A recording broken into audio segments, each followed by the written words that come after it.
5 браконьеров из Тувы задержаны на территории заповедника Хакасский. В приграничном с Тувой заказнике Пазырым они охотились на краснокнижную кабаргу и не только. К тому же при задержании оказали сопротивление. Все подробности у Виктора Лушникова.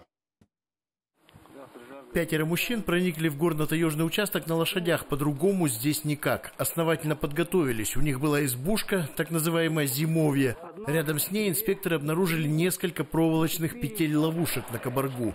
А под крышей самую ценную добычу, в просторечии струю кабарги. Обнаружен мускусная железа, предположительно самца кабарги. Мускусная железа применяется в народной медицине. 1 ее грамм стоит порядка 1000 рублей. Тут же на дереве висела туша незаконно добытого животного. Владельцы ценного добра разбежались, и только с помощью сотрудников полиции их удалось отыскать в тайге. Добрый день. Проходи. Ту убери. Снимаем рюкзак, показываю, что у вас там. В одном из рюкзаков нашли куски мяса дикого кабана, в другом – пакеты с наркотическим средством. Браконьеры на камеру говорят неохотно, называют только фамилию, имя, место жительства. О цели визита в заповедник с оружием умалчивают. Группа разновозрастная, мужчинам от 30 до 40 с небольшим лет.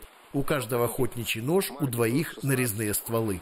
Пришлось привлечь дополнительные силы оперативного реагирования нашего оперативного отдела и правоохранительные органы. И уже в составе, в таком усиленном, их, по сути, вытащили с территории федерального заказника Пазырым. 100% в отношении их уже возбуждены уголовные дела. По срокам там говорить сложно, это квалификация уже правоохранительных компетенций, но я думаю, от 3 до 10 лет примерно. Кроме того, браконьерам предстоит возместить ущерб, нанесенный природе. Его сумма 750 000 рублей. Виктор Лушников, Игорь Брюханов, Вести Хакасия.